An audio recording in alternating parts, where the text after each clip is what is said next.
네, 경제현장 오늘 주간 증시 전망으로 이어집니다. 오늘 금융투자협회가 3분기 펀드 시장 동향을 발표했는데요. 채권형 펀드에 자금이 대거 유입된 것으로 나타났습니다. 그만큼 고금리 장기화로 채권 투자에 대한 관심이 높아졌다는 건데요.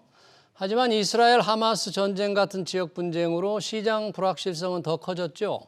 채권 투자 변수도 많아졌는데요.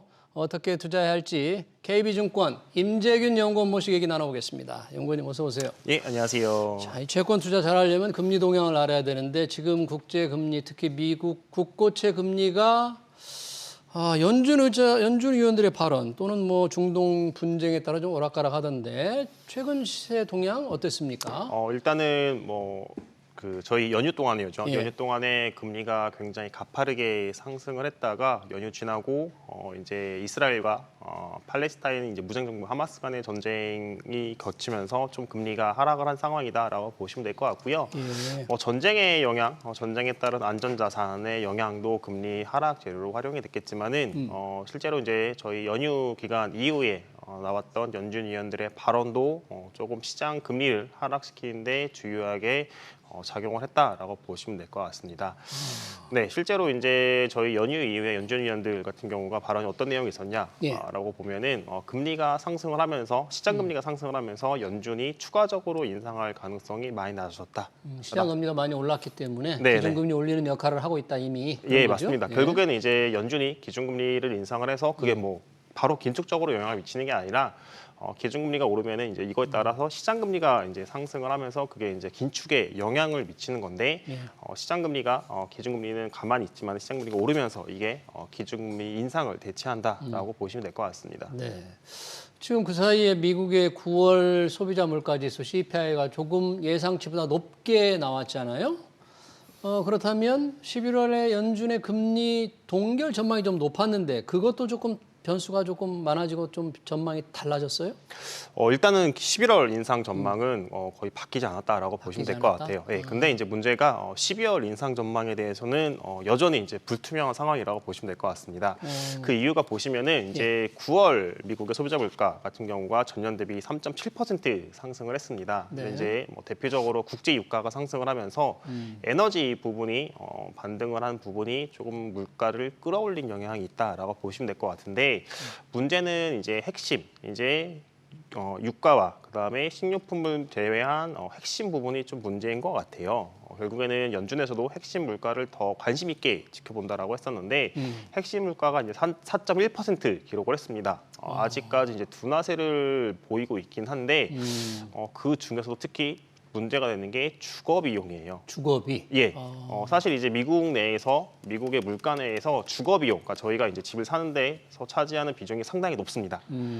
그리고 이 주거 비용 같은 경우에는 미국의 주택 가격에 1년에서 1년 반 정도 보통 후행을 해요.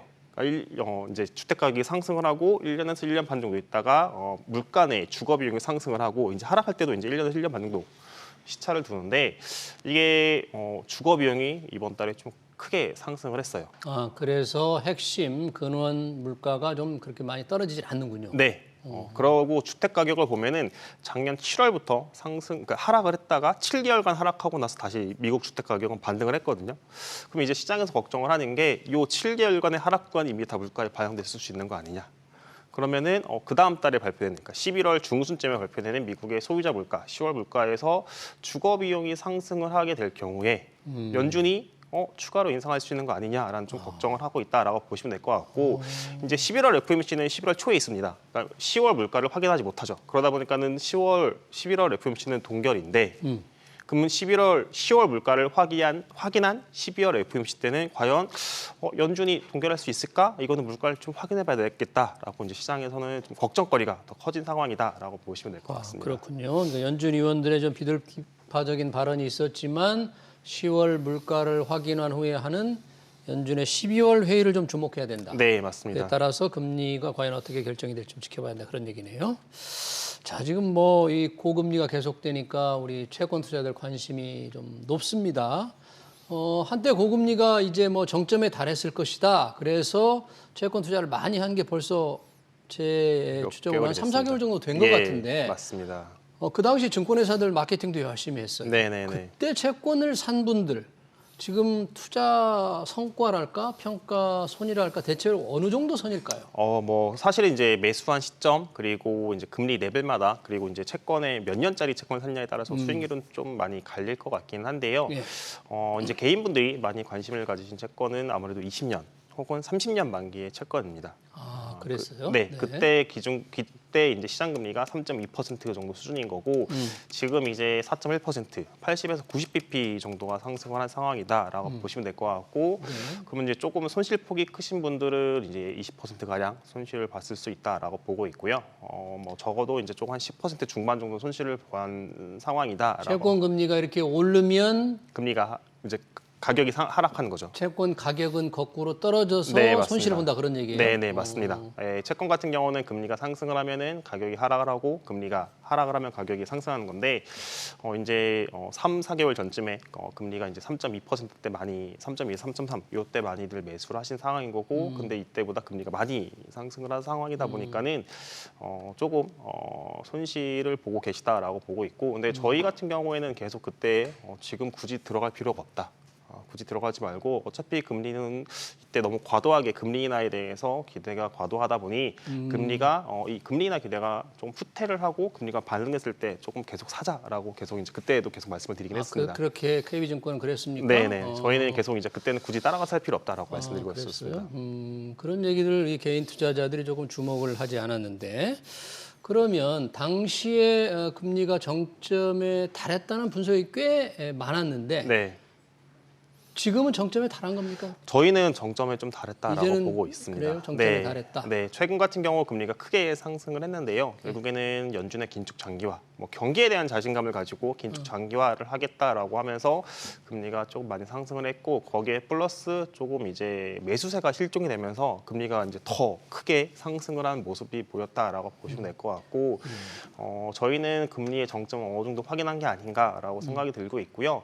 뭐 손실을 보신 분들 입장에서 보시면은 좀 고민이 많으실 것 같아요. 그러겠네요. 지금이라도 이거를 뭐 우리 네. 주식도 손실을 보면 손절이라고 손실 보고 네네네. 좀 매도를 하잖아요. 네네네. 채권도 좀 그러고 싶은 분들이 있겠는데요. 네, 손절을 해야 될까 아니면 계속 좀 보유해야 될까라고 어. 봤을 때 저희는 지금 와서 손절하는 거는 굳이 뭐 사실은 조금 아니다 시기상으로 적절하지 않다라고 보고 있고요. 버텨야 됩니까? 네, 조금 뭐 내년 뭐 시기는 뭐 이제 투자 시기는 저희는 말씀드리는 게 좀 내년까지는 바라보고 내년 말까지 바라보고 좀 버티시는 게 좋겠다라고 생각을 하고 있습니다. 그러면 좀 버티려고 해도 믿을 버팀목이 있어야 되는데 연준의 기준금리가 좀 떨어지는 시점 어느 정도로 예상을 언제쯤이면 금리 인하도 있겠다 어떻게 생각하세요? 시장에서 지금 걱정을 하는 게 9월 FOMC 점도표에서 이제 점도표라는 건 연준 위원들이 생각하는 내년 금리 전망이라고 보시면 될 것 같은데 내년에 인하가 생각보다 별로 없네라고 언급을 했습니다. 그러다 보니까 없을 거다. 네, 뭐 한 차례, 두 차례, 이러면은 이제 경기가 굉장히 강하다 보니까 인하가 없는 거 아니야라고 하면서 금리가 최근에 크게 상승한 모습이 있는데 저희는 여전히 연준의 통화 정책의 목표는 성장률이 아니라 물가 상승. 물가 안정이다라고 보고 있고 이 물가 경로를 고려하면은 저희는 내년 2분기에도 금리 인하 가능하다라고 보고 있고요. 늦어지더라도 내년 1분기까지는 물가 안정이 확실히 확인될 것이라는 믿음이 좀 있는 거예요? 네. 뭐 1분기까지는 조금 확인이 좀 덜 할 수 있겠지만은 2분기 뭐 6월 달 정도 되면은 이제 핵심 물가 같은 경우가 둔화되는 모습들이 확인될 수 있다라고 보고 있고요. 늦어지더라도 내년 3분기 정도에는 연준이 금리를 인하할 수 있을 거라고 보고 있습니다. 그러면 채권 투자를 새로 생각하시는 분들은 네. 조금 내년 1분기 또는 2분기까지 조금 기다리는 게 좋겠네요. 그런가요? 뭐 그럴 수도 있겠지만은 사실 이제 시장이라는 게 선반영을 하잖아요. 선반영. 네. 그러면 이제 2분기에 연준이 금리 인상을 할 거다라고 생각이 들면은 금리 사실 인하를 이제 할 거다? 네. 네. 그러면 이제 시장 금리는 먼저 내려오기 시작을 하죠. 그러다 보니까는 뭐 자금의 성격 그리고 투자의 성향에 따라서 내년 뭐 확인할 거 다 확인하고 좀 안전하게 가자라고 하시는 분들 입장에서는 내년 1분기에 투자를 하시는 것도 괜찮겠지만은 네. 저희는 지금 이제 채권이 굉장히 조금 이제 매수세가 실종되면서 많이 금리가 상승했다는 점을 고려하면은 지금도 적절하게 좀 매수하기에 적절한 시기라고 저희는 보고 있습니다. 시장에서는 뭐 미국 정부 재정 적자가 워낙 많으니까 채권 발행을 계속 늘린다. 채권 발행을 늘리면 채권이 싸져서 금리를 좀 더 올려야만 잘 팔리잖아요. 네네네. 그러니까 고금리가 계속될 거다. 뭐 이런 전망도 있던데. 뭐 결국에는 뭐 말씀하신 것처럼 수급상으로 공급이 많아지면은 금리가 이제 계속 상승 압력을 받긴 하겠지만은 결국에는 가장 중요한 거는 이제 기준금리라고 보시면 될 것 같고요. 지금 당장이야 이제 금리가 생각보다 고금리가 생각보다 오래 가겠네. 네. 그러고 나서 공급 쪽을 보니까는 미국 정부가 발행도 엄청나게 많이 해. 그러다 보니까 이제 이걸 아무도 이제 사주지 않는 거죠. 속된 말로 이제 칼은 떨어지는데 누가 이렇게 떨어진 칼을 꽉 잡아주는 사람이 없는 거죠. 네. 예. 근데 이제 누군가 딱 잡아주기 시작하면 그때부터 뭐가 바뀌었나? 라는 생각이 들기 시작을 할 테고 그런 것들이 이제 쌓이면은 이제 매수세가 회복이 되면서 저희는 금리는 하락할 수 있을 거라고 보고는 있는데 네. 말씀하신 것처럼 아무래도 이제 그 미국 정부의 발행이 많아지면서 금리는 떨어질 거라는 전망은 맞지만은 이 하락에 대한 눈높이 그러니까 예전에 뭐 팬데믹 때 보면은 미국 기준금리 0에 뭐 굉장히 미국채 10년물이 1%도 안 되는 금리 이런 것들도 봤었는데 그런 것들에 대한 기대는 조금 이제 많이 내려놔야 되지 않나라고 생각은 하고 있습니다.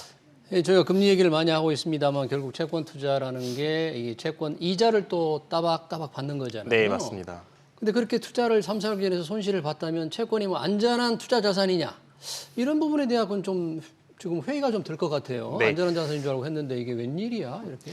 결국에는 이제 안전자산이라고 하는 거는 이제 채권이라는 건 그런 거잖아요. 내가 이제 채권 발행자에게 돈을 빌려주는 이거인 건데 채권이 안전자산이라고 하는 거는 돈을 빌려줬을 때 제가 이제 돈을 받지 못할 확률이 이제 낮다라고 하는 거죠. 특히 이제 국채 같은 경우 미국 정부라든가 한국 정부가 이제 채권을 발행해서 제가 거기에 투자를 했을 때 돈을 받지 못할 확률이 굉장히 낮다라고 하는 거고 채권도 결국에는 금융 상품이 하나 이다 보니까는 단기간에 금리가 움직이는 걸 따라서 가격 변동성은 어쩔 수 없다라고는 보고 있고요. 근데 뭐 지금 당장 가격은 변하겠지만은 뭐 만기까지 보유한다고 했을 때 결국에는 제가 투자한 원금은 다 받는다. 거기에 플러스 이자까지 받는다라고 생각하시면은 이제 안전자산이라고도 생각을 할 수 있을 것 같습니다. 여전히 안전자산이다. 다만 가격 변동은 있다. 금리에 따라서 네, 맞습니다. 가격과 금리가 지금 거꾸로 움직이는데 주식보다 채권 투자를 여전히 어려워하는 시청자들이 굉장히 많을 텐데 새로 만약에 하고 싶다면 채권 투자는 어떻게 하는 거예요? 어떤 걸 주로 주목을 해야 되는 거예요? 뭐 결국에는 개인 분들 입장에서는 아무래도 이제 가격 상승하는, 그러니까 금리가 하락했을 때 가격이 상승하는 요거에 대해서 좀 기대 수익률이 높다라고 보시면 될 것 같아요. 예.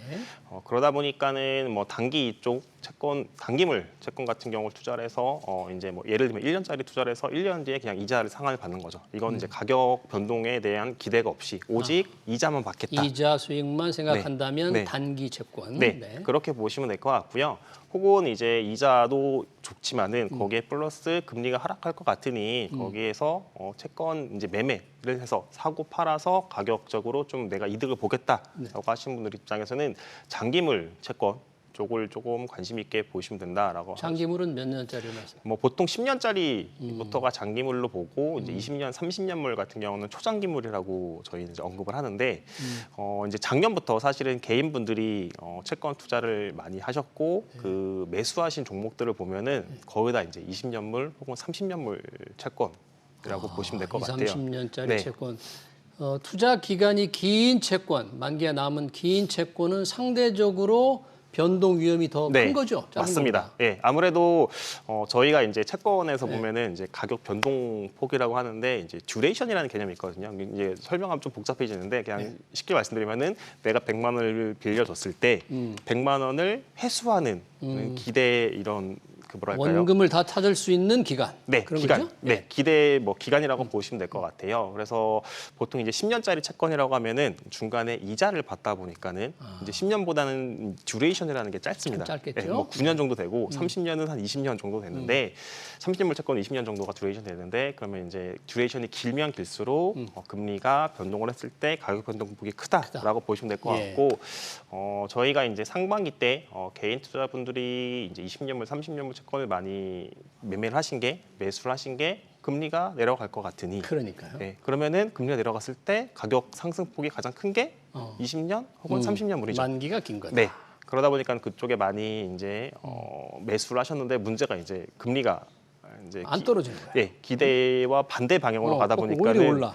예, 이제 숫자가 이제 플러스가 아니라 이제 마이너스 이제 손실을 보고 계시는 상황이다라고 보시면 될 것 같습니다. 투자하려면 어디로 가요? 주식은 뭐 쉽게 할 수 있는데 어떻게 하는 거예요? 저희는 뭐 기본적으로 채권 같은 경우 굉장히 좀 어려운 상황이긴 한데요. 뭐 지점 창구, 증권회사 지점 창구에서 매매를 하실 수도 있고요. 혹은 이제 요즘 같은 경우에는 이제 HTS라고 해서 HTS? 주식하고 이제 똑같습니다. 네, 똑같이? 네, 주식하고 똑같이 이제 HTS에서 이제 채권을 매매를 할 수 있는 상황이다라고 보시면 될 것 같고요. 아마 이제 HTS에서 이제 뭐 채권 매매 이런 식으로 뭐 채권 뭐 이런 식으로 검색을 하시면은 매매할 수 있는 채권 종목들이 나와 있는 상황이다라고 보시면 될 것 같습니다. 그래서 매매를 실제로 보면은 뭐 주식하고 거의 별반 차이 없이 매매를 할 수 있고 그리고 내년부터는 이제 정부에서 추진을 하고 있는 게 은행 창구 이런 데서 개인 투자자용, 그러니까 개인용 채권을 발행을 하겠다라고 하고 있는 거죠. 아, 은행 창구에서. 네. 네, 알겠습니다. 글로벌 금리 동향과 채권 투자 전략 잘 들었습니다. 지금까지 임재균 KB증권 연구원이었습니다. 연구원님 고맙습니다. 네, 감사합니다. 네.